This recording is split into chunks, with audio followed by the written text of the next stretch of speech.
Hola, bo día. Don Alberto Cruz Bravo é licenciado en Ciencias da Información e en Ciencias Políticas. Impartiu cursos e seminarios sobre comunicación e relacións internacionais en diversas universidades, a requerimento de diferentes organizacións sociais e tamén en diferentes países de América Latina e do Estado español. Escribe artigos en medios de comunicación alternativos. Dirixiu e escribiu guións para documentais e é autor de varios libros. O último, publicado en 2013, leva por título As bruxas da noite, o 46 reximento tamén de aviadoras soviéticas da Segunda Guerra Mundial. Na actualidade, colabora co Centro Político para as Relacións Internacionais e o Desenvolvemento. Isto é un pouco o currículum obxectivo de don Alberto Cruz Bravo e moi resumido, pero desde a Aula Castelao quixéramos decir dúas cousas sobre o seu currículum. A primeira delas, o noso máis profundo agradecemento polo feito de que ele este aquí. É moi duro ter que asumir de un día para outro unha conferencia nun foro duro e difícil, e no momento en que lle pedimos axuda, porque fallara a profesora Forniari, en todo momento estivo a nosa disposición. E elo é probablemente porque, como decía Bertolt Brecht, hai homes que loitan un ano e son moi bons. Hainos que loitan un día e tamén son bons, pero hainos que loitan toda a vida e eses son os imprescindibles. Para a Aula Castelao, Alberto Cruz Bravo é deses imprescindibles sin os quais probablemente o presente e esta sociedade sería moitísimo peor. Gracias por aceptar a nosa invitación, don Alberto. É un placer telo aquí.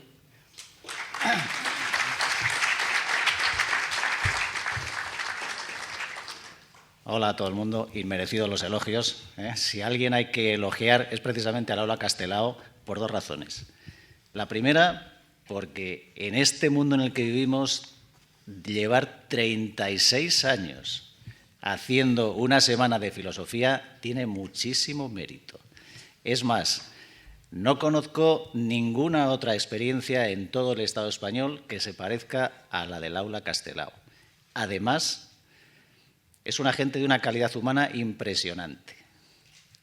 Cuando vienes aquí te sientes uno más de ellos, uno más de ellas. Y eso también hay que reseñarlo. Insisto, lo repito, no conozco ningún otro colectivo que se parezca al Aula Castelao en todo el Estado español. Entonces, evidentemente, como te consideras uno más de ellos, uno más de ellas, en cuanto te piden ayuda, aquí estás. Y por esa razón estoy aquí. Es decir, que elogio por elogio. Lamentablemente no hablo gallego, soy mesetario y hablo el castellano viejo, así que tendremos que entendernos e intentar entendernos en castellano. Y dicho esto, hay que decir que, como ha dicho Ana, tenemos un problema. Tenemos un plural que utilizo conscientemente. Tenemos un problema vosotros, como asistentes a este acto, que a lo mejor esperabais encontraros con una clase, seguramente una clase magistral de filosofía, digo, una catedrática, y de repente os encontráis con un tipo como yo, que no soy académico. Y entonces a ver cómo salimos de esta. Mejor o no, depende.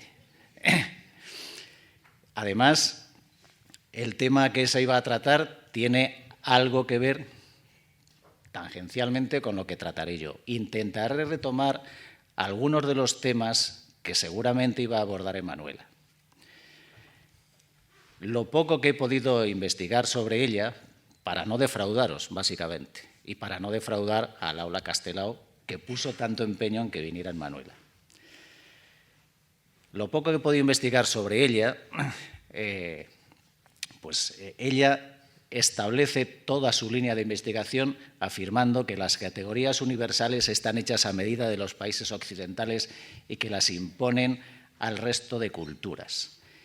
Y esto, que es la premisa sobre la que ella basa toda su investigación y todo su trabajo, le asienta en cómo los países occidentales imponen esas categorías universales, esos valores a otras culturas a través del feminismo, a través de las migraciones, de la globalización. Y ella habla de postcolonialismo. Aquí yo difiero con Emanuela. Yo no creo que haya una situación de postcolonialismo de los países occidentales. Creo que hay una situación de neocolonialismo. una situación de neocolonialismo a la defensiva. Por primera vez en muchísimos siglos, en 5 siglos, en 6 siglos, Occidente no controla el mundo. Han surgido nuevos actores geopolíticos que han puesto en solfa totalmente esta hegemonía occidental. Y estos nuevos actores geopolíticos son China, son Rusia, es Irán y en menor medida, en muy menor medida, pero también determinante, Venezuela. Y así hay que entender lo que está pasando ahora mismo con el caso de Venezuela. Luego intentaré entrar en ello. Brevemente, porque las intervenciones suelen ser de 1 hora, luego tenemos el descanso, interactuar. En esta intervención, a lo más que se puede llegar es a dar una serie de brochazos gordos y luego podremos ir perfilando un poco más las líneas de esos brochazos.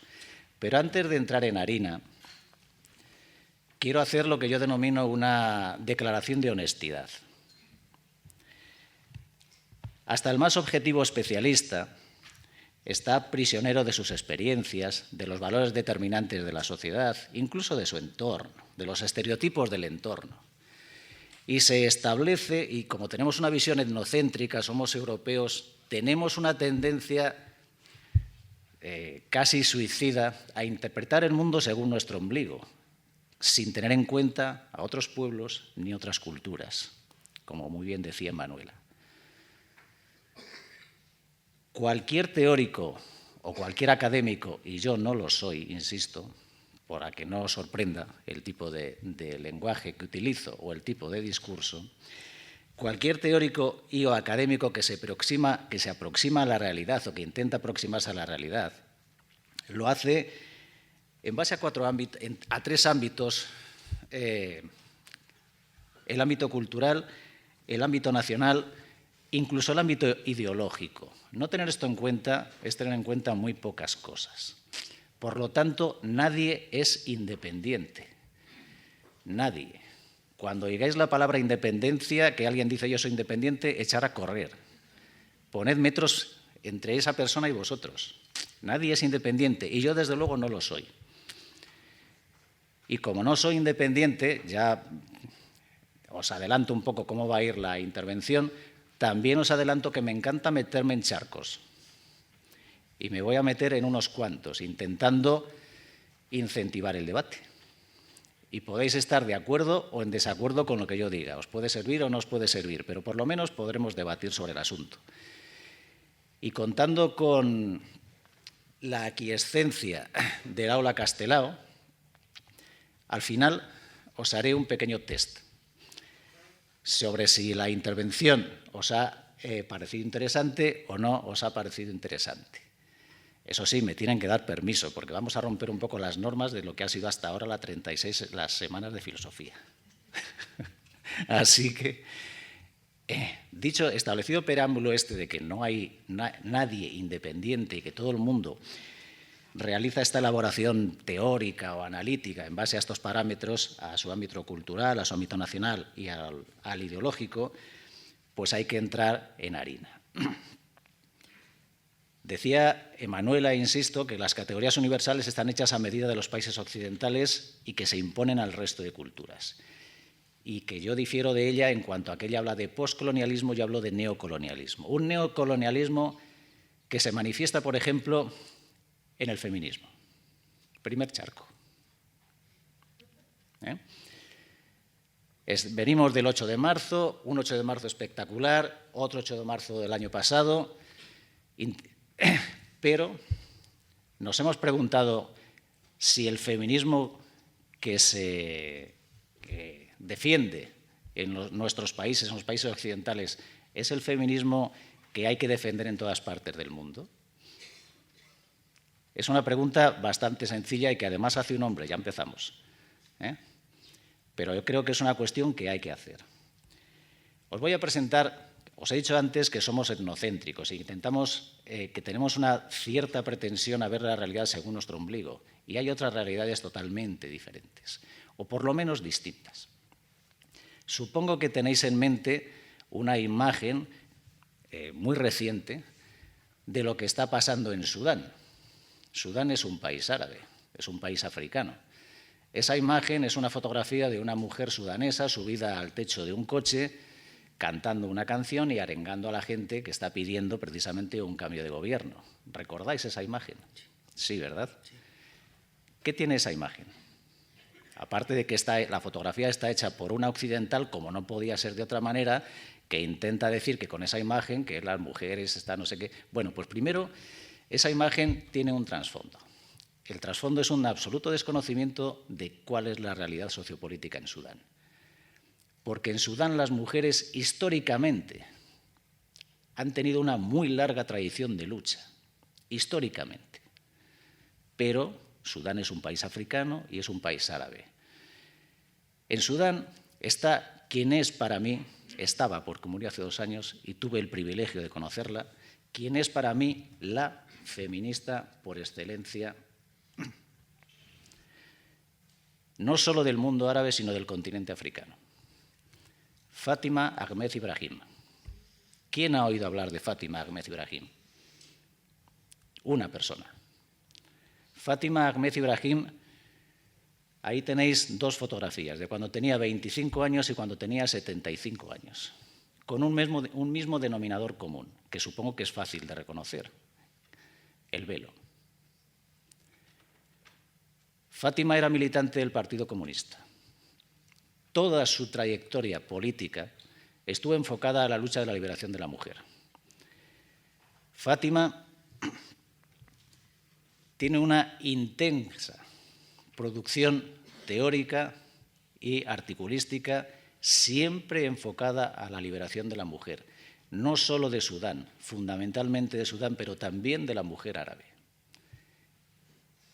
¿Y cuántas veces o qué se ha conocido aquí de aportaciones de feministas que no son occidentales o que, como en el caso de Fátima, son negras, son africanas y además árabes? No se conoce absolutamente nada de esto, pero el feminismo nuestro es el que vale. ¿Y qué decía Fátima? Ahí veis que en la primera fotografía de cuando tenía 25 años se pide salvar la vida de una líder sudanesa de la lucha de las mujeres. ¿Y por qué? Porque Fátima toda su vida fue entrar y salir de la cárcel, evadirse de la cárcel por pelear por los derechos de las mujeres en Sudán y en el mundo árabe. Fátima siempre combinaba la lucha de la mujer con la identidad de Sudán y con las tradiciones de Sudán. Fátima nunca priorizó el feminismo sobre la lucha de clases. Decía que los 2 tenían que ir de la mano. No podía ir uno por su lado y el otro por su lado. Siempre de la mano. Y Fátima decía que la mujer sudanesa no tenía que convertirse en una copia de la mujer occidental y que había que centrar la lucha por la emancipación de la mujer en Sudán, en concreto, en la educación y en la justicia social. Y os voy a leer un párrafo de algo que escribió en 1964 y que le costó la primera detención. La detuvieron por esto. La emancipación de la mujer sudanesa es la emancipación del analfabetismo, del atraso, de la enfermedad, del desempleo, de la pobreza, de la discriminación en el hogar y en la sociedad. La igualdad no significa que la mujer sudanesa se convierta en otra copia del hombre. Significa que las mujeres son plenamente iguales entre sí en la toma de decisiones en todos los niveles. 1964, cuando el feminismo occidental estaba en pañales, literalmente. ¿Y quién conoce a Fátima Ahmed Ibrahim? Ha escrito muchos libros, como digo, todos en árabe, muchos libros sobre feminismo, libros que tienen títulos como, por ejemplo, si lo encuentro, El camino hacia nuestra emancipación, Mujer árabe y cambio social.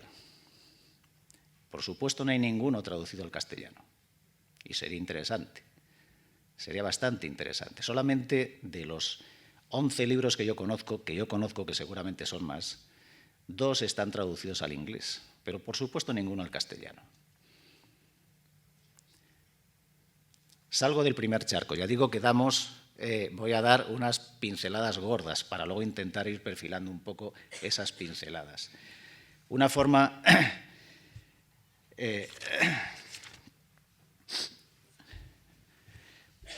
y por cierto, lo del el elemento común de las dos fotografías, el velo. Como consecuencia de que Fátima siempre insistía en que la lucha de la mujer en Sudán y en el mundo árabe, pero sobre todo en Sudán, tenía que ir de la mano, tenía que tener en cuenta, tenía que combinar la lucha de la mujer con la identidad y las tradiciones, ella siempre usó el velo, siempre. Entre otras cosas, y ella lo decía expresamente, como una forma de rechazo a los valores occidentales. En la foto esta de la imagen de la mujer subida al capó de un coche, que por cierto también se llama Fátima, Fatma en árabe, ella está también cubierta con el velo. Y los velos en Sudán, como en otras partes, en función de los colores, indican a qué sector perteneces y sobre todo a qué sector laboral. Esta mujer de la foto que conocemos lleva un velo blanco. Eso significa que está vinculada con el sector textil. Pero esas cosas, evidentemente, cuando tú vas a Sudán y vas de viaje y te encuentras unas manifestaciones que están reivindicando unos cambios de gobierno, una serie de luchas de derechos sociales, está muy bien, te encuentras con eso, es icónico, vendes la foto, te forras y la gente lo reproduce sin tener ni puñetera idea de qué está pasando en el país ni por qué. Ni si esa mujer es algo excepcional o es algo que forma parte de la idiosincrasia del país, de la lucha de las mujeres en Sudán, que, como digo, tiene muchos años. Y aquí tenéis un ejemplo con el caso de Fátima Ahmed Ibrahim. Sudán es un país árabe, como digo, negro, africano, quiero decir, y árabe. En otro país árabe, Egipto, las mujeres, también del sector textil, son punteras en la lucha sindical. Hay una localidad, Mahala al-Kubra, que es característica para todo el movimiento obrero en Egipto. ¿Y quién conoce eso? En ese movimiento obrero le encabezan las mujeres, y son mujeres árabes que salen a reivindicar sus derechos con el velo, y que son, como digo, punteras en el movimiento sindical egipcio. Este tipo de cuestiones son absolutamente desconocidas para el feminismo occidental, y si se conocen y no se difunden, estamos metiendo la pata. Estamos precisamente formando parte de este neocolonialismo que impone una serie de valores y que desconoce otros. Como digo, primer charco. Segundo charco. Emanuela habla de las migraciones y ha centrado gran parte de su trabajo en las migraciones. No sé si asististeis ayer a la conferencia que dio Ángeles Díez. Si no asististeis a esa conferencia, os perdisteis una excelente aportación, porque habló de las migraciones y de cómo el poder utiliza las migraciones para defender determinadas cuestiones y cómo se utiliza el lenguaje para criminalizar a los migrantes y todo lo demás. Ángeles Díez dijo una frase que viene al pelo. Dijo que lo que se ha hecho ha sido, con el tema de los refugiados, canalizar los buenos sentimientos de las sociedades occidentales, con unos intereses muy concretos. No es hasta el año 2015 cuando en Europa hay una cierta preocupación a gran escala por el tema de los refugiados, las famosas pancartas en los ayuntamientos, bienvenidos refugiados y todo este tipo de cosas. El tema de los refugiados viene de mucho antes, pero no vamos a hacer aquí una clase de historia, simplemente remontarnos, ya que he empezado a hablar del mundo árabe, que es a lo que me voy a referir, y porque le conozco un poco, a las famosas revueltas que comienzan en el año 2011. Y digo revueltas y no primaveras árabes, ni revoluciones, ni cosas de estas. Esto es una semana de filosofía y, por tanto, no está de más, aunque yo no soy académico ni soy filósofo, no está de más recordar lo que decía la Escuela de Frankfurt, que supongo que no merece presentación. La Escuela de Frankfurt, una de las cosas que hizo fue precisamente investigar el lenguaje. Y decía que no hay mensajes inocentes.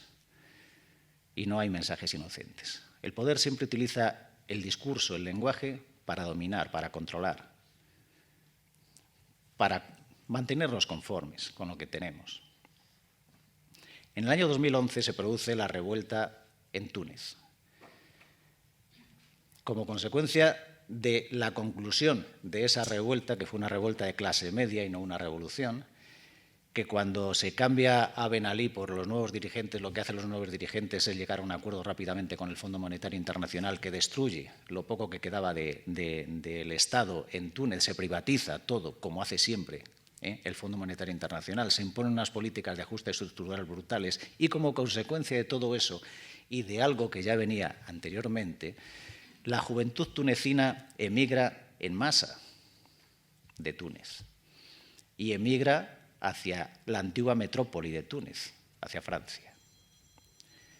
Y en Francia, como ocurre en casi todos los países, la gente que viene de Túnez termina en los guetos de Marsella, en los guetos de Lille, en algún gueto de París.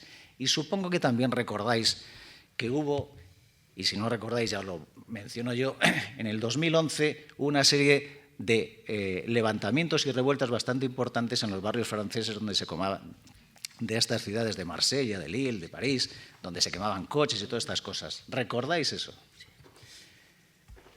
Ahí el gobierno francés y la Unión Europea empiezan a criminalizar todo el movimiento de refugiados y de migrantes. Sarkozy. Ese mismo año, ahí empieza a tener su caldo de cultivo el fascismo, Le Pen, el Frente Nacional francés. El mismo fenómeno se produce ese mismo año con Libia. En Libia se lanza una agresión contra Libia que termina con el derrocamiento del gobierno libio, Gaddafi, y que provoca un éxodo masivo de migrantes libios hacia la antigua metrópoli de Libia, Italia. La isla Lampedusa, supongo que recordáis todas esas historias. Lo que no recordáis y no sabréis es que la muy democrática Unión Europea discutió muy seriamente si bombardeaba los barcos de migrantes que iban a Lampedusa para evitar precisamente todo el flujo de migrantes. Pero como alguien tuvo 2 segundos de lucidez mental que no tienen más, en esos 2 segundos de lucidez mental dijeron esto es una barbaridad, no podemos bombardear los barcos, lo que vamos a hacer es mandar a las marinas de la OTAN para que los barcos no lleguen a Lampedusa y no lleguen a Italia. Y de repente, con estos antecedentes, en el año 2015 asistimos a un flujo de refugiados desde Turquía hacia Alemania. ¿Recordáis eso también? Que es cuando, como muy bien decía Ángeles Díez, empieza el tema de la comercialización de los buenos sentimientos, las pancartas, bienvenidos refugiados y todo lo demás. ¿No? Supongo que os gustará la música, a mí me encanta.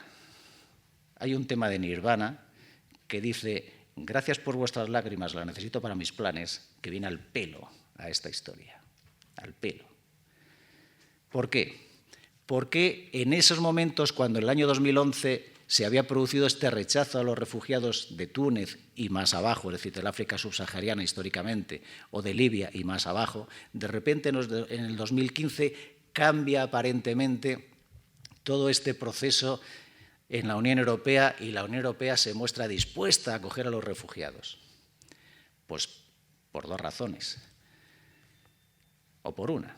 La primera, porque eso es algo que utilizó Turquía para presionar a la Unión Europea para que la Unión Europea acelerase el proceso de adhesión de Turquía a la Unión Europea. Turquía lleva pidiendo ingresar en la Unión Europea 50 años y la Unión Europea lleva 50 años dando largas a Turquía. Esa es una de las razones por las que Turquía hoy, estratégicamente, está en alianza con otros sectores geopolíticos que están enfrentados a Occidente. Turquía va abriendo la espita de los refugiados poco a poco como forma de presión hacia la Unión Europea. Pero en esos momentos, en Alemania, había una fortísima lucha sindical. Para mí, porque ya he dicho que no soy independiente, en Europa solo hay 2 sindicatos que merezcan tal nombre, que son la CGT francesa y la IG Metall, alemana. En esos momentos en Alemania se pretendía hacer lo mismo que se había hecho aquí en el Estado español unos años antes. La mal llamada reforma laboral, que es la destrucción de las conquistas de los trabajadores. E IG Metall tenía una fortísima lucha en contra del gobierno alemán para esas cosas, para que se mantuviese la negociación colectiva, aparte de mejoras salariales. Como supongo que sabéis, prácticamente la negociación colectiva ha desaparecido en toda Europa. Ahora lo que hay son convenios entre empresas. Volvemos al patroncito. Es el patroncito el que tiene a bien concedernos X aumento salarial o X tal cosas. Ya no es una cuestión de la negociación colectiva. Eso es una decisión de la plutocracia de Bruselas. Pues esto estaba pasando en Alemania en el 2015. Y la patronal alemana, para derrotar a la IG Metall, le dice al gobierno: acepta a los refugiados. Porque estos refugiados no son refugiados cualquiera. Estos refugiados son refugiados en su gran mayoría mano de obra cualificada, que va a trabajar por 2,5 duros y de esta forma derrotamos al sindicato. Y así pasó. Así pasó. Cuando los refugiados ya habían cumplido su papel, de repente cambia totalmente la política de Alemania y de la Unión Europea y se les empieza otra vez a criminalizar. Refugiados terroristas, los terroristas se han infiltrado entre los refugiados, etcétera, etcétera. ¿Recordáis todo ese tipo de historias? Y al igual que pasó en Francia y en menor medida en Italia, el tema de los refugiados fue el banderín de enganche del fascismo alemán. Como consecuencia de lo que estaba pasando en Alemania y de que los refugiados aceptaban trabajos mal pagados, la patronal logró 2 objetivos. No solo derrotar la lucha sindical, sino también abaratar los costos de los contratos. Y eso provocó una consecuencia, causó unas consecuencias, sobre todo en la Alemania del Este. En la clase trabajadora de la Alemania del Este, que desde la pretendida unificación siempre ha tenido menos derechos y menos sueldos y menos salarios, siempre han sido mucho más bajos que los trabajadores de la Alemania del Oeste, de la Alemania federal. Los trabajadores de la Alemania del Este votaban históricamente a una organización que en Alemania se llama Die Linke, la izquierda. Y como consecuencia de todo eso, los trabajadores perdieron el norte, el sur, el este y el oeste y consideraron enemigos a los refugiados. Les estaban quitando el trabajo. A lo mejor os suena todo esto. Y los trabajadores de la Alemania del Este empezaron a apoyar al fascismo, alternativa para Alemania. Estos son cosas que tenemos que tener en cuenta. Segundo charco. Tercero, la globalización. Evidentemente es muy fácil estar de acuerdo con Emanuela en el tema de la globalización. La globalización, entre otras cosas, ha supuesto la destrucción de todos los derechos laborales en todas partes del mundo, en todas, desde Occidente hasta más allá. Por tanto, aquí es muy fácil estar de acuerdo con Emanuela en ese sentido. Pero la globalización ha provocado algo que no esperaba el capitalismo occidental, la aparición de competidores. Y han surgido nuevos actores geopolíticos, económicos y militares que han puesto totalmente en solfa la hegemonía occidental. Hay un país que lidera todo esto, que es China. Y China ha logrado poner en solfa la hegemonía occidental con la valiosísima ayuda de Rusia, por supuesto, de Irán en menor medida y, como os he dicho antes, en muy menor medida también de Venezuela, porque se ha puesto en marcha un nuevo concepto, que es el concepto euroasiático. Eurasia es el eje sobre el que ya está pivotando el siglo XXI, sin ninguna duda, y eso ha generado un tremendo pánico en Occidente porque por primera vez en 500 años, o 600, está perdiendo la hegemonía occidental. La hegemonía mundial.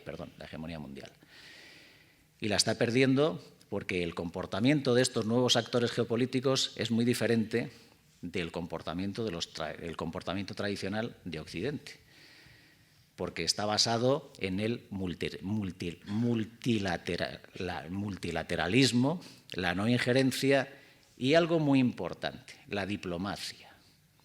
porque Occidente no tiene ningún desparpajo en violar el derecho internacional cuando le conviene. Occidente durante 500 años ha impuesto normas y reglamentos y ha obligado al mundo a asumir esas normas y reglamentos. Y cuando de repente esas normas y reglamentos ya no le convienen, prescinde totalmente de ellas.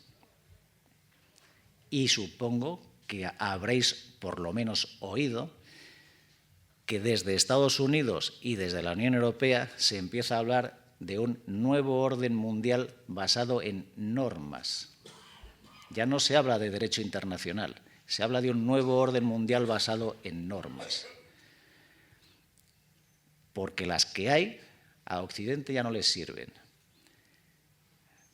¿Por qué? Pues precisamente por el auge de estos nuevos actores geopolíticos. Y nos encontramos con una paradoja tremenda, que son precisamente los gobiernos autoritarios, poned comillas a lo de autoritarios, los que defienden el derecho internacional, y son precisamente los gobiernos democráticos, poned más comillas todavía a lo de democráticos, los que incumplen y violan el derecho internacional y buscan imponer otras nuevas normas. Para evitar o reducir esta pérdida de hegemonía, Occidente lanza guerras que ya no son solo las guerras convencionales, sino que son guerras de otras formas, son las guerras híbridas, son las sanciones, son los aranceles, son las revoluciones de colores, es la imposición cultural, este tipo de cuestiones. Y esto se hace también porque necesita desesperadamente Occidente mantener el control de los recursos energéticos, el gas, el petróleo. Esta es la razón por la que ahora mismo en Oriente Próximo se están rediseñando las fronteras, que es el título de toda esta semana que se celebra ahora, y curiosamente son estos nuevos actores estatales quienes defienden el mantenimiento de las fronteras actuales. Esto se ve de una forma bastante gráfica con el caso de Kosovo, o Kosovo. En el año 2008, Kosovo declara la independencia unilateralmente.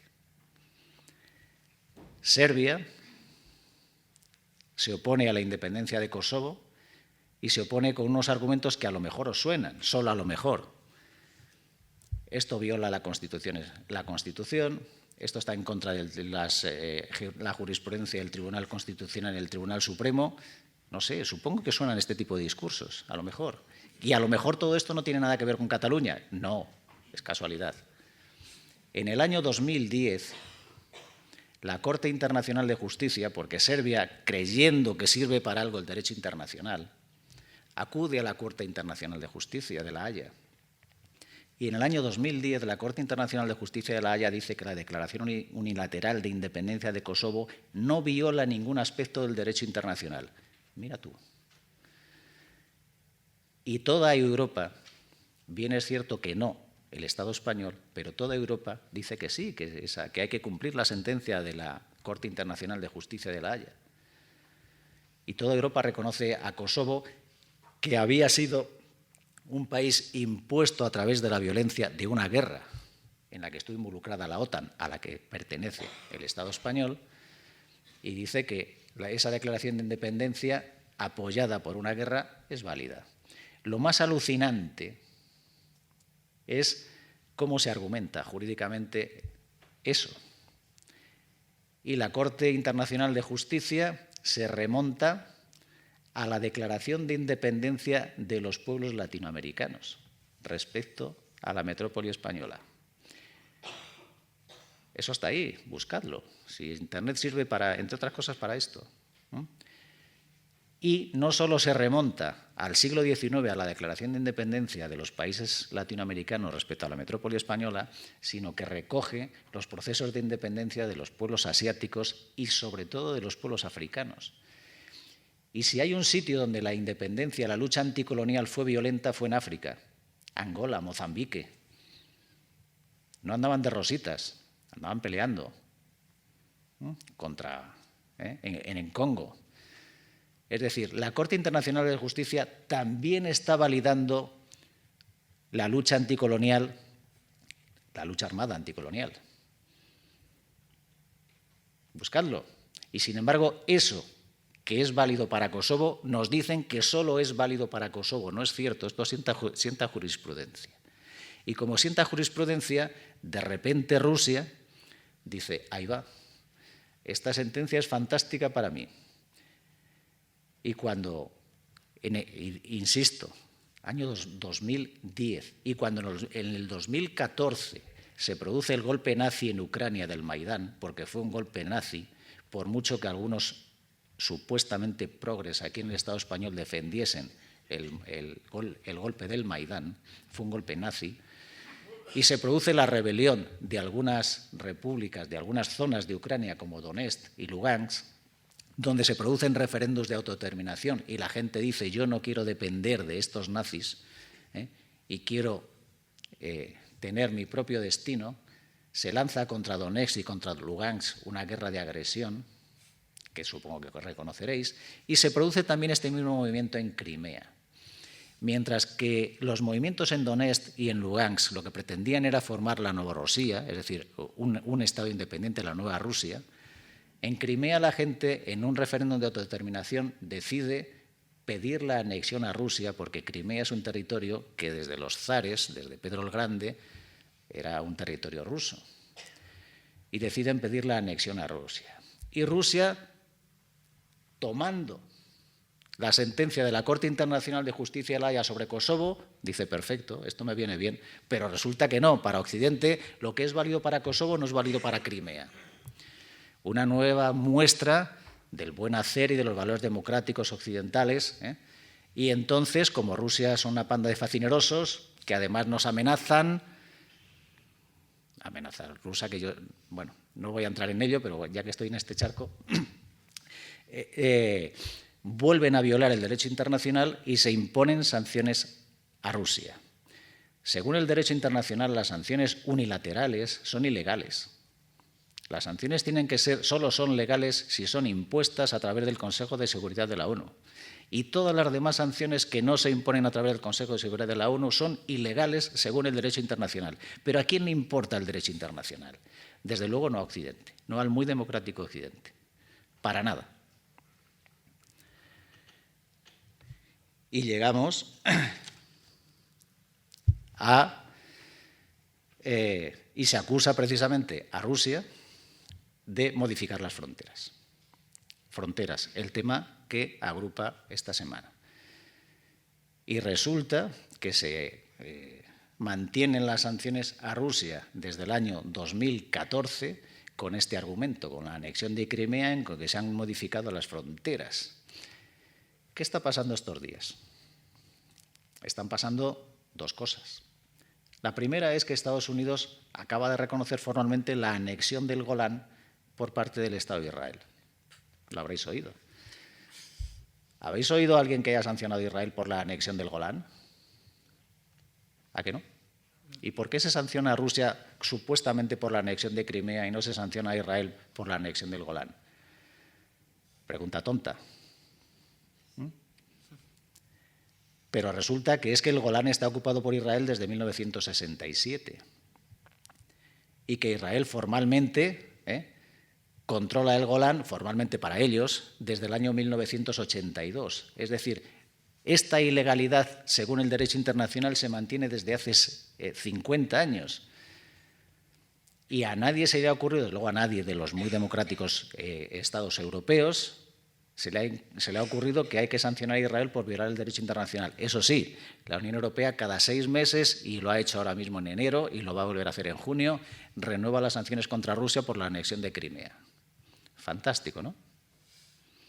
Pues en estas estamos. Ahora mismo hay un intento de rediseñar las fronteras por parte de Occidente. Para ello, rediseñar las fronteras desde un nuevo punto de vista colonial es imprescindible para su propia supervivencia. Y curiosamente son estos nuevos actores geopolíticos los que mantienen que las fronteras tienen que seguir estando como hasta ahora, los que mantienen el status quo. Y si antes os he dicho que hay una nueva lengua, un nuevo discurso, que es un orden internacional basado en reglas al margen del derecho internacional, ahora se empieza a teorizar desde universidades de Estados Unidos las fronteras de sangre. ¿Habéis oído esa expresión? No. Pues las fronteras de sangre significa que hay que defender fronteras o hay que establecer nuevas fronteras en función no solo de pueblos, mal utilizada la expresión, pero para entendernos, o de razas, sino también por cuestiones religiosas. Y el único sitio donde hay un rediseño, por el momento, el único sitio donde hay un rediseño claro de las fronteras es en Oriente Próximo. Y utilizo la expresión Oriente Próximo y no Oriente Medio, porque Oriente Medio no existe. Algún académico en Oxford, en Cambridge, vio una vez un mapa y dijo, esto está en el medio, vamos a llamarle a esto Oriente Medio. Estamos en Galicia, sois gallegos, sois gallegas. Id a cualquier puerto, hablad con cualquier marinero y le decís al marinero, joder, hoy hace un viento de Oriente Medio, a ver qué cara pone. Los marineros saben perfectamente que el viento es de poniente o que el viento es de levante. No es un viento de Oriente Medio. Eso no existe. Si tenéis el mal gusto de ver la televisión, y ya os adelanto que yo soy marxista versión Groucho, Groucho Marx decía que la televisión es muy educativa, solo hay que apagarla y coger un libro y leerle. Si no somos capaces de apagar la televisión y coger un libro y leerle, bueno, vamos a ver la televisión y vamos a ver la previsión del tiempo. Y en la previsión del tiempo oiremos viento de levante o viento de poniente, nunca oiremos viento de Oriente Medio. Y sin embargo reproducimos como loros este tipo de discursos. Oriente Medio, Oriente Medio. Bueno, pues Oriente Medio no existe. Para nosotros es Oriente Próximo y Oriente Lejano. El Oriente Próximo es todo lo que abarca el Mediterráneo. Y el Oriente Lejano es lo que está más allá del Mediterráneo, más allá de Irán. Como sé que esto no es, a lo mejor no es fácil de... Esto se ha ido, espera. Bueno, yo aprovecho para echar un traguillo.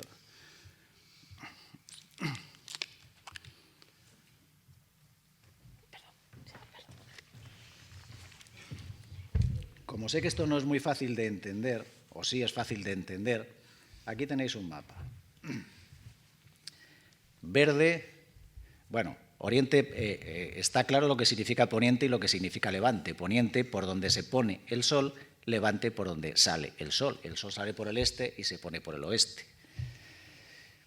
Si no queremos llegar a esas exquisiteces, deberíamos utilizar la expresión Oriente Próximo y Oriente Lejano, que esto nos viene, por ejemplo, desde Marco Polo. Marco Polo debe estar revolviéndose en su tumba cada vez que oye lo de Oriente Próximo. Oriente Medio. Oriente Próximo y Oriente Lejano. En árabe, que el árabe es un idioma bonito e interesante. Por cierto, ¿qué sabemos de la cultura árabe? ¿Qué música se escucha? ¿Escuchan música? ¿O son todos una panda de zarrapastrosos que el único interés que tienen en venir aquí y ponernos 4 bombas? ¿Qué literatura escriben los árabes? ¿Qué libros leen los árabes? ¿Qué idea tenemos de todo eso? Nada, absolutamente nada. Lo que decía Manuela al principio.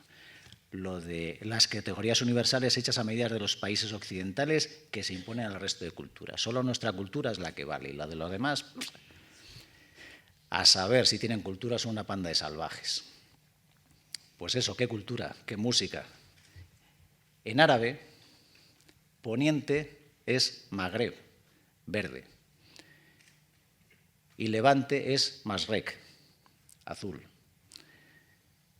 En árabe, literalmente, Masrek significa por donde sale el sol. Y Magreb, en árabe, significa donde se pone el sol. No me digáis que no es mucho más bonito eso que no Oriente Medio. Es mucho más bonito, pero si no queremos llegar a esto, bueno, pues ahí está Magreb y Masrek. ¿Y qué veis en el mapa? ¿No veis líneas rectas? ¿Cómo alguien ha diseñado unas fronteras en una mesa con un cartabón, una regla diciendo, este país va a llegar hasta aquí, este país va a llegar hasta el otro lado, y cuando no hay una línea recta, eso es porque ahí habría algún recurso energético, alguna mina, fosfatos, alguna cosa de estas, o a lo mejor habría petróleo. Y si bajamos un poco más abajo, veremos que otros países africanos también tienen muchas fronteras en línea recta. Así, el colonialismo europeo rediseñó el mundo, o diseñó el mundo hace unos años. Y esto es lo que está en solfa.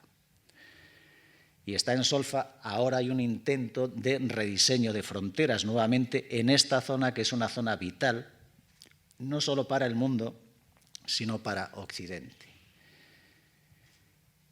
Os he hablado de el reconocimiento por parte de Estados Unidos de la anexión del Golán por parte de Israel. Pero no solo es este intento de rediseño de fronteras. Supongo que habéis oído hablar también del Acuerdo del Siglo para Palestina. Menudo palabra, Acuerdo del Siglo para Palestina. ¿Y en qué se traduce eso? ¿En que Palestina va a tener su propio Estado? Difícilmente.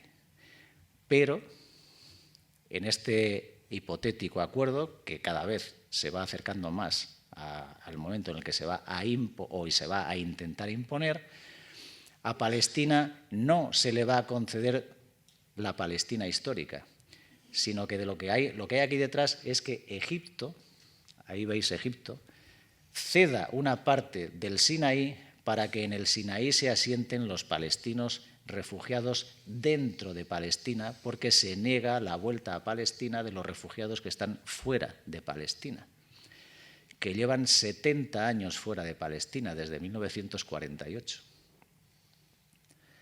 y que son 7 millones, por cierto.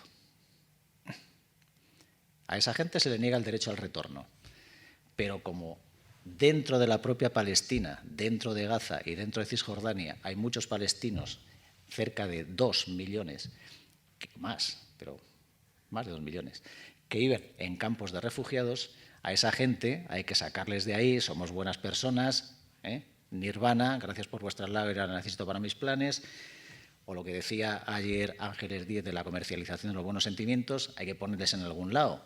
¿Pero por qué los vamos a poner en Israel? Israel, que es la potencia ocupante de la Palestina histórica. No, hay que ponerse en otra parte. Y tenemos que obligar a otros estados a que cedan parte de su terreno para poner ahí ese hipotético Estado palestino. Y se está hablando de que va a haber un rediseño de fronteras en una zona del Sinaí para ubicar ahí a 2-3 millones de palestinos. Para Occidente es vital, como digo, este rediseño de fronteras, porque tiene una finalidad añadida. Esa finalidad añadida es debilitar a los estados teóricamente fuertes en esta zona del mundo geográfica, en el Oriente Próximo, para precisamente estos estados que pueden o son estados díscolos, hacerles, primero debilitarles y después convertirles en vasallos de Estados Unidos o de Occidente en general, ¿no? Esto no es algo nuevo, es algo que viene haciéndose desde hace mucho tiempo, que tiene una experiencia piloto en la Primera Guerra del Golfo contra Irak en 1991, con las zonas de exclusión aérea en el norte del país, en el Kurdistán iraquí y en el sur del país. Utilizando esta argumentación de las fronteras de sangre, Irak es un país que está poblado por diferentes pueblos y por diferentes concepciones religiosas, los sunitas y los chiitas. Y entonces con la imposición de las famosas zonas de exclusión aérea se intentaba potenciar a los kurdos en el norte y a los chiitas en el sur. Esto fue una experiencia piloto que sale bien en el caso de los kurdos, pero que no sale bien en el caso de los chiitas. Y se intenta dar un paso más cuando en el año 2003 se lanza la guerra de agresión, una guerra de ocupación neocolonial de Irak, cuando se lanza la guerra ese año del 2003 y se derroca a Saddam Hussein. Supongo que recordaréis cómo se llamaba la persona que pone Estados Unidos para administrar Irak después de ese momento. Se llamaba el virrey, Paul Bremer. ¿No recordáis esas cosas? Tenemos una memoria un poco frágil entonces, o una memoria muy selectiva. Vuelvo a lo del ombligo. Nos miramos solo nosotros. Este intento de rediseño neocolonial de Oriente Próximo a partir de la destrucción de los estados fuertes y convertirles en estados débiles multiplicar la aparición de nuevas fronteras y nuevos estados en Oriente Próximo, le para en un primer momento la resistencia iraquí. El título de esta charla le hemos puesto «Las tormentas de arena borran las rayas de las fronteras». Estamos hablando de una zona donde hay mucho desierto. Prácticamente el 70 o el 80% del desierto en el mundo está aquí, está en Oriente Próximo y Oriente Lejano, desde el Sáhara hasta el desierto del Gobi. Y si algo es terrible en el desierto son las tormentas de arena. No sé si habéis oído alguna, pero tela con las tormentas de arena. Pues esta primera ofensiva de rediseño neocolonial de Oriente Próximo la para la resistencia iraquí en el año 2003, pero la derrota definitivamente Hezbollah en el año 2006. Y en el año 2006 se da el salto cualitativo, las fronteras de la sangre de las que os hablaba antes. Esas fronteras están básicamente basadas en criterios sectarios, religiosos, sunitas contra chiitas. Y así hay que entender también la guerra que se lanza, la guerra de agresión contra Siria y la guerra, todavía no guerra, pero bueno, la imposición de sanciones contra Irán, a quien se acusa precisamente de incentivar la guerra sectaria en Oriente Próximo, lo cual no es cierto, o se puede entender la guerra de Yemen de los hutíes, que lo que están intentando hacer es salir de la miseria en la que históricamente han estado, tanto en Yemen, sobre todo en Yemen, ¿no? Esta es la situación. Llevo hablando una hora, no sé si continúo o lo dejamos. Sí, pero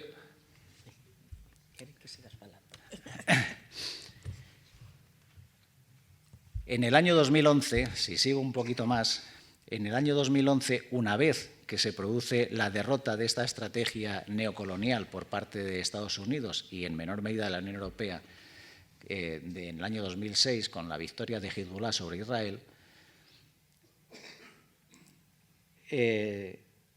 por cierto, aquí habría que mencionar el porqué de la guerra contra Libia, ¿no? Una vez que se produce este hecho, que la resistencia de los pueblos, actores estatales y no estatales, actores estatales como Siria, por ejemplo, o actores no estatales como Hezbollah, que derrotan esta estrategia neocolonial imperialista, aprovechando esta tesitura, en Libia un friki, Gaddafi, sí, Gaddafi era un friki, pero era un friki interesante.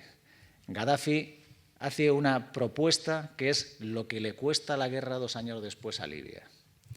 Gaddafi dice, por primera vez hemos visto debilidad en Occidente y debilidad en Israel. Han sido derrotados, los dos.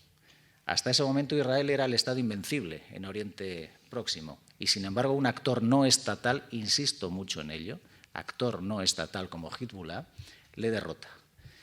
Esa debilidad, esa derrota era imprevista, imprevisible por Occidente, que mantuvo la guerra durante 33 días pensando, creyéndose su propio discurso de que Israel era invencible. Y la resistencia admirable de Hezbollah, y no solo de Hezbollah, Hezbollah tiene un momento en la guerra en la que se las ve crudas. Eso es cierto. Y que estaba a punto de ser derrotado por los israelíes. Y en ayuda de Hezbollah acudió varias gente. Hezbollah es una organización libanesa. Y en ayuda de Hezbollah acudieron los palestinos, el Frente Popular de Liberación de Palestina especialmente. Y Hezbollah dijo no necesitamos vuestra ayuda, pero no ahora. Es una guerra que tenemos que librar nosotros solos. Si intervenís vosotros en nuestro apoyo, destruimos totalmente Palestina porque van a ir a por vosotros y no va a quedar nada de Palestina. Y junto a los palestinos, junto al Frente Popular de Liberación de Palestina, ofreció su apoyo a Hezbollah el Partido Comunista Libanés. Y Hezbollah dijo al Partido Comunista Libanés, vosotros sí, ayudadnos, sois libaneses. Esta es una guerra de libaneses contra israelíes. Y en la guerra del 2006 combatió Hezbollah con el apoyo inestimable del Partido Comunista Libanés. Muchos milicianos del Partido Comunista Libanés murieron combatiendo con los milicianos de Hezbollah. Esta es otra de las historias poco conocidas en Occidente.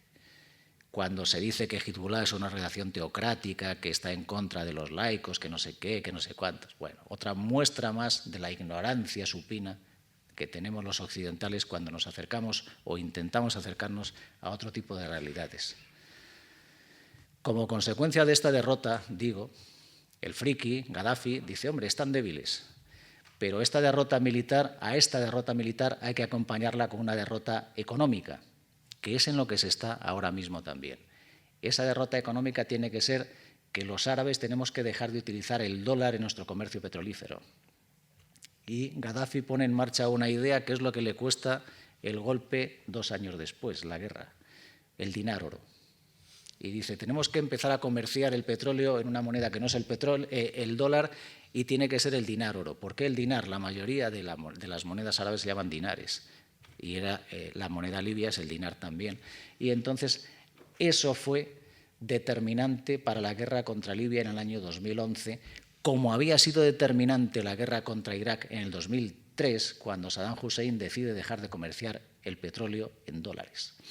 Y como está siendo determinante ahora mismo también en la guerra de agresión contra Venezuela, todavía no guerra clásica, no guerra convencional, pero sí es una guerra propagandística, económica y de sanciones, porque Venezuela hace 2 años, puso en marcha el famoso petro, la moneda con la que se podía empezar a comerciar el petróleo venezolano, no en dólares. Y esta es la razón que está detrás realmente de la agresión contra Venezuela, aparte de destruir una experiencia, la experiencia bolivariana de la que habría que hablar porque también es bastante desconocida en el Estado español. Si a esto le añadimos que uno de esos nuevos actores geopolíticos, China, el año pasado, en marzo, hace exactamente 1 año, porque fue el 23 de marzo y estamos a 23 de abril, puso en marcha el petroyuan y que como consecuencia de la aparición del petroyuan, el 14% del comercio del petróleo mundial ya no se hace en dólares, y eso en 1 año es mucho porcentaje. Imaginaos el pánico que hay en Estados Unidos y el pánico que hay en Occidente y por qué Estados Unidos está actuando como está actuando de esta forma absolutamente histérica y agresiva, porque en ello le va la supervivencia, literalmente. Y a esto hay que añadir que ya ha perdido la superioridad militar en estos momentos está en manos de Rusia, una superioridad cualitativa que no cuantitativa, pero las armas rusas son mucho mejores que las armas estadounidenses. Y a esto hay que añadir que también el año pasado Irán decide dejar de comerciar en dólares y resulta que hay otro país que está empezando a dudar si comerciar en dólares o no, que es Arabia Saudita. Lo habréis oído. Esto es determinante para que Occidente y Estados Unidos en particular pierda totalmente la hegemonía que ostenta hasta estos momentos. Cuando empieza el siglo, el año 2000, la economía mundial giraba en un 73-72% alrededor del dólar. El del 2019, ese porcentaje se ha reducido al 61%. Pero resulta que esa reducción ha sido brutal en 1 año, desde que China pone en marcha el petroyuan.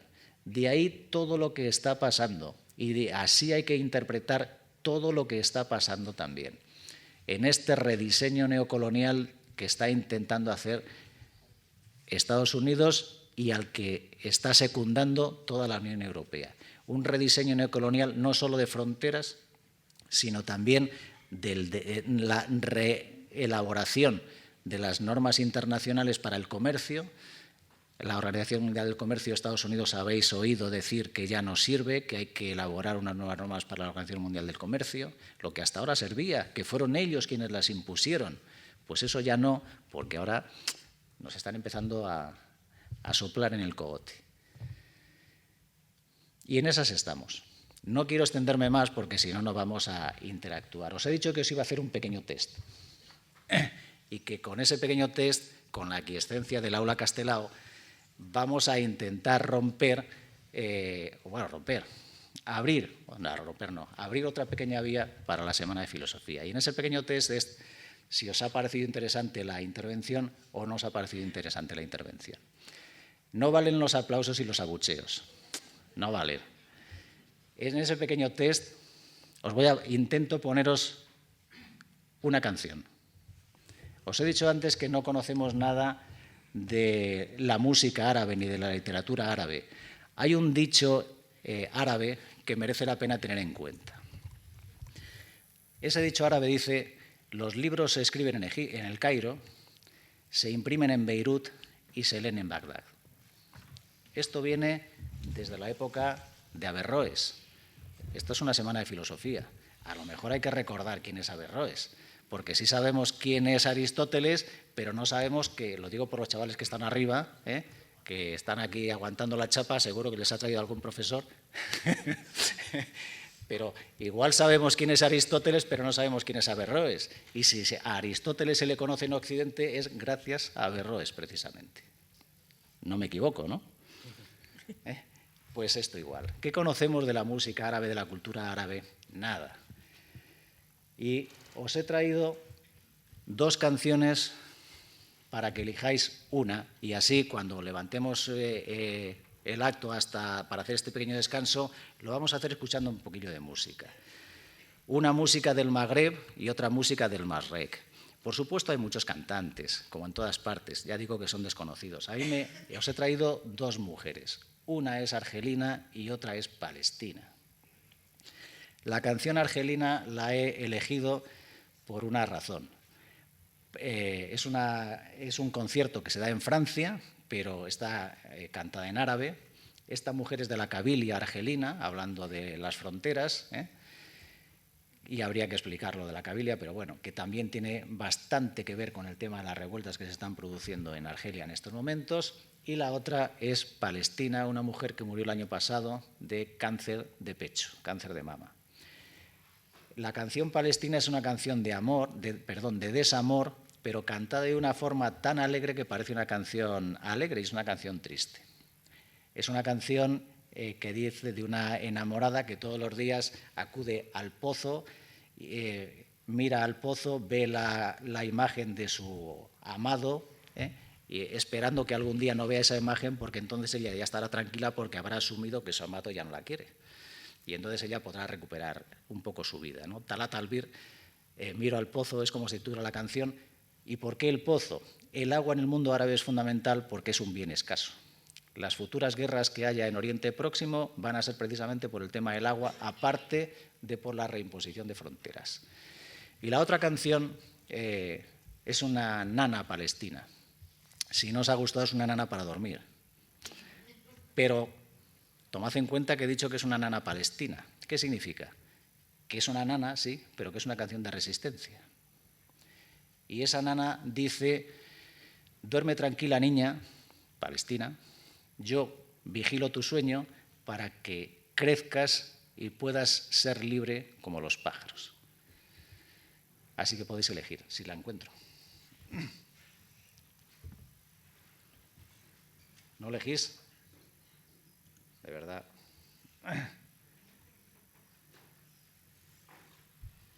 Bueno, ¿no queréis entonces escuchar nada de música en lo que os vais?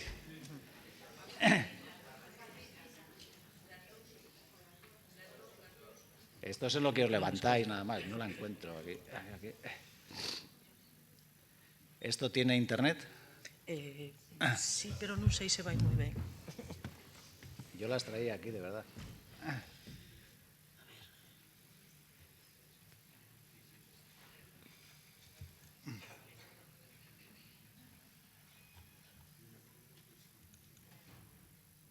Ah, sí, aquí está, aquí está. Bueno, esta es la canción de la argelina, se llama Suad Masi, a mí me encanta. Y es una demostración, primero, de los instrumentos tradicionales árabes y, sobre todo, de cómo se toca la darbuka. Veréis. Aquí.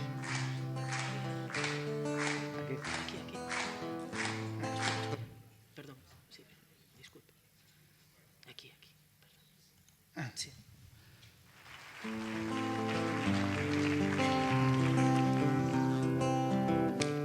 décidez un peu hein, si vous avez envie. Je vous force pas.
Para mí es una excelente demostración de la música moderna árabe con instrumentos tradicionales y de cómo se toca la darbuka. A mí me parece una de las mejores interpretaciones o formas de tocar la darbuka. Esta es la que traía, por si os había gustado, me de aplaudir, pues bueno, ponemos esta. Si os ha aburrido, ponemos la nana y ya nos levantamos y descansamos.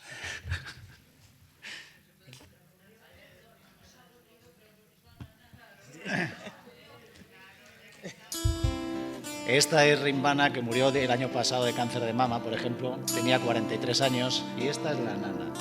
Como digo, decía eso. Duerme, niña tranquila, yo velo tu sueño para que crezcas y puedas volar libre como un pájaro.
Por algo, desde Aula Castelao consideramos un dos imprescindibles, non?